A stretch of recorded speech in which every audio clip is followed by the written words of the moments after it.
Assalamualaikum warahmatullahi wabarakatuh. Perkenalkan, nama saya Siti Mudrika dari kelas FM 21B. Di sini saya akan mempresentasikan tentang aplikasi materi termodinamika dalam kehidupan sehari-hari dan dalam bidang farmasi.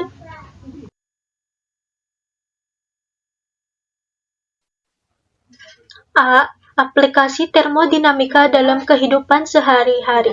Apa sih pengertian termodinamika?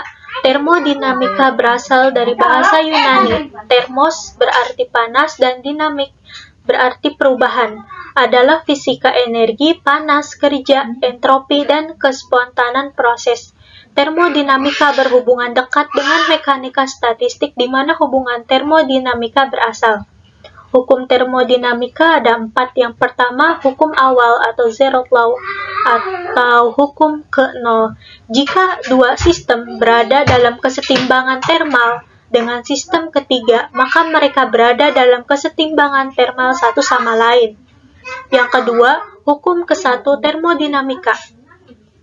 Energi tidak dapat diciptakan ataupun dimusnahkan, melainkan hanya bisa diubah bentuknya saja. Yang ketiga, hukum kedua termodinamika. Kalor mengalir secara spontan dari benda bersuhu tinggi ke benda bersuhu rendah dan tidak mengalir secara spontan dalam arah kebalikannya. Nomor 4, hukum ketiga termodinamika. Suatu sistem yang mencapai temperatur nol absolut, semua prosesnya akan berhenti dan entropi sistem akan mendekati nilai minimum. Entropi benda berstruktur kristal sempurna pada temperatur nol absolut bernilai 0. Sistem termodinamika. Sistem termodinamika itu ada 3 jenis sistem berdasarkan jenis pertukarannya yang terjadi antara sistem dan lingkungan. Yang pertama itu ada sistem tertutup. Terjadi pertukaran energi atau panas dan kerja tetapi tidak terjadi pertukaran benda dengan lingkungan. Yang kedua, sistem terisolasi.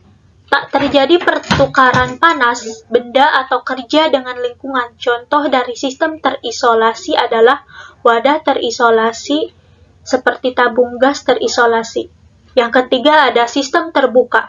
Terjadi pertukaran energi atau panas dan kerja dan benda dengan lingkungannya. Sebuah pembatas memperbolehkan pertukaran benda disebut permeable.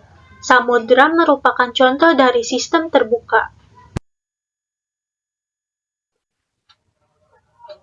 Aplikasi termodinamika banyak sekali dijumpai dalam kehidupan sehari-hari. Contoh simpel dari termodinamika ialah perubahan suhu tubuh. Selain itu, ada banyak sekali peralatan rumah tangga yang memanfaatkan konsep termodinamika. Termodinamika merupakan suatu ilmu yang mempelajari tentang perubahan suhu atau perubahan panas. Berbicara tentang termodinamika tidak lepas dari suhu dan kalor. Berikut akan dijelaskan beberapa contoh aplikasi termodinamika dalam kehidupan sehari-hari, yaitu yang pertama ada termos. Pada alat rumah tangga tersebut terdapat aplikasi hukum 1 termodinamika dengan sistem terisolasi, di mana tabung bagian dalam termos yang digunakan sebagai wadah air terisolasi dari lingkungan luar karena adanya ruang hampa udara di antara tabung bagian dalam dan luar.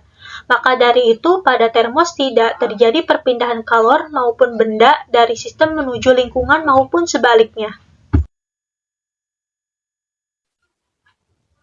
Yang kedua, mesin kendaraan bermotor. Nah, pada mesin kendaraan bermotor terdapat aplikasi termodinamika dengan sistem terbuka, di mana ruang di dalam silinder mesin merupakan sistem. Kemudian, campuran bahan bakar dan udara masuk ke dalam silinder, dan gas buang keluar sistem melalui knalpot. Yang ketiga, embun di luar gelas yang berisi es. Aplikasi termodinamika yang sangat sering dijumpai dalam kehidupan sehari-hari ialah adanya embun di luar gelas yang berisi es. Hal ini disebabkan udara yang berada di luar gelas atau sistem banyak mengandung uap air. Gelas yang berisi es bersuhu rendah dan terasa dingin sehingga udara yang bersentuhan dengan gelas akan mengalami penurunan suhu. Udara yang mengandung uap air juga akan mengalami penurunan suhu. Jika suhu udara sudah sangat rendah, maka uap air akan mengembun dan berubah menjadi tetesan-tetesan air di luar gelas tersebut. Peristiwa tersebut sesuai dengan hukum 2 termodinamika. Pada peristiwa tersebut terjadi proses penyerapan panas di dalam gelas. Peristiwa tersebut merupakan sistem tertutup karena hanya terjadi proses pertukaran kalor dan tidak terjadi proses pertukaran zat. Peristiwa tersebut menggunakan media sebagai pembatas rigid, yaitu mempertukarkan kalor menggunakan gelas sebagai media.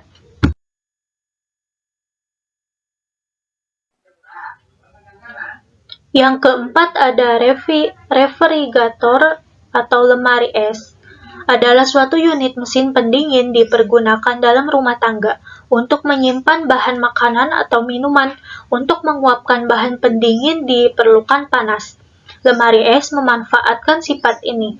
Bahan pendingin yang digunakan sudah menguap pada suhu 200 derajat Celcius. Panas yang diperlukan untuk penguapan ini diambil dari ruang pendingin, karena itu suhu dalam ruangan ini akan turun.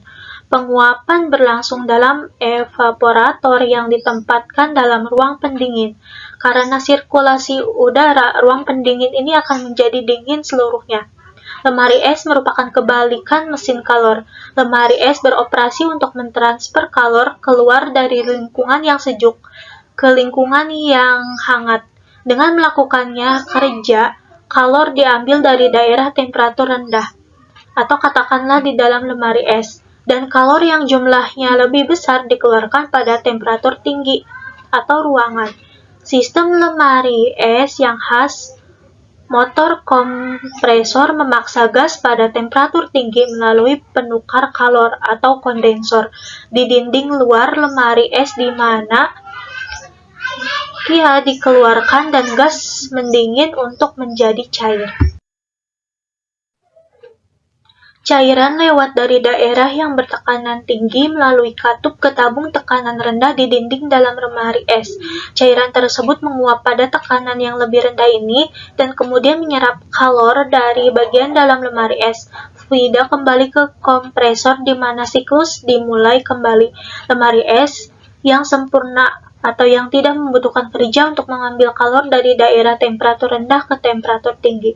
Tidak mungkin ada. Ini merupakan pernyataan Clausius mengenai hukum termodinamika kedua, yaitu kalor tidak mengalir secara spontan dari benda dingin ke benda panas. Dengan demikian tidak akan ada lemari es yang sempurna.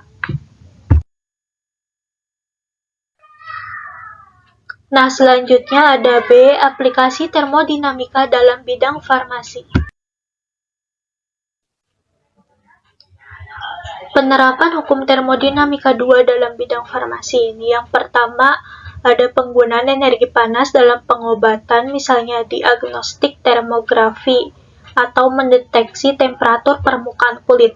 Termografi dengan prinsip fotokonduktivitas dengan menggunakan kamera inframerah. Panas yang dipancarkan kulit berupa radiasi inframerah oleh susunan optis yang dijatuhkan ke detektor inframerah menjadi diskontinu oleh transduser. Inframerah diubah menjadi pulsa listrik, kemudian diperkuat dengan amplifier dan ditampilkan gambar di layar cathode ray tube atau CRT. Untuk mendapatkan hanya berkas inframerah saja pada transduser, dipakai filter transparan yang hanya melewatkan radiasi inframerah. Yang kedua, pembuatan emulsi dengan bantuan emulgator. Prinsipnya, dengan bantuan emulgator untuk mencampurkan zat-zat yang tidak saling campur. Contohnya pada pembuatan emulsi dari campuran balsam peru dengan olem sesame, kedua senyawa itu tidak saling campur. Dengan adanya emulgator, yaitu gom Arab, maka kedua senyawa tersebut tercampur, dan setelah tercampur sulit untuk dipisahkan lagi karena terjadi gerakan-gerakan yang bebas dalam sistem. Yang ketiga ada termometer bimetal mekanik. Keping bimetal memiliki dua buah keping logam. Kepingan ini dapat melengkung jika terjadi perubahan suhu. Prinsipnya, apabila suhu berubah menjadi tinggi, keping bimetal akan melengkung ke arah logam yang koefisien muainya lebih rendah. Sedangkan jika suhu menjadi rendah, keping bimetal akan melengkung ke arah logam yang koefisien muainya lebih tinggi. Logam dengan koefisien muai lebih besar atau tinggi akan lebih cepat memanjang sehingga kepingan akan membengkok atau melengkung, sebab logam yang satunya lagi tidak ikut memanjang.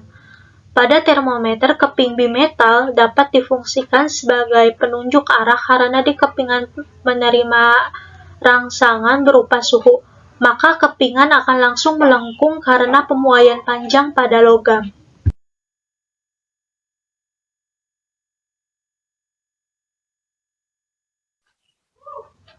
Yang keempat ada EKG atau elektrokardiogram.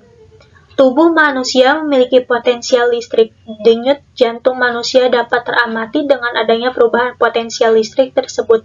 Sensor ditempatkan pada lengan tangan dan kaki karena di tempat tersebut pulsa potensial denyut dapat menggambarkan kerja jantung mendekati sebenarnya.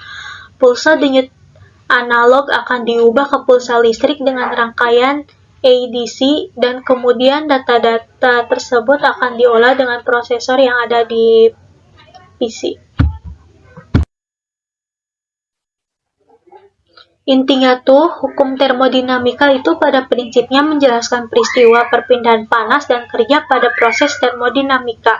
Hukum termodinamika pertama yaitu energi dalam suatu benda dapat ditingkatkan dengan menambahkan kalor ke benda atau dengan melakukan usaha pada benda. Hukum pertama tidak membatasi tentang arah perpindahan kalor yang dapat terjadi.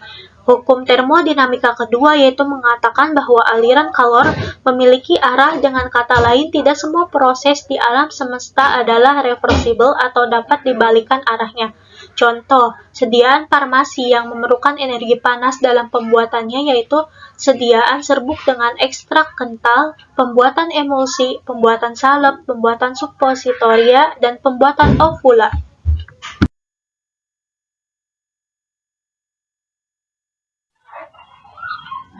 Cukup sekian dari saya, kurang lebihnya mohon maaf. Wassalamualaikum warahmatullahi wabarakatuh. Thank you for watching.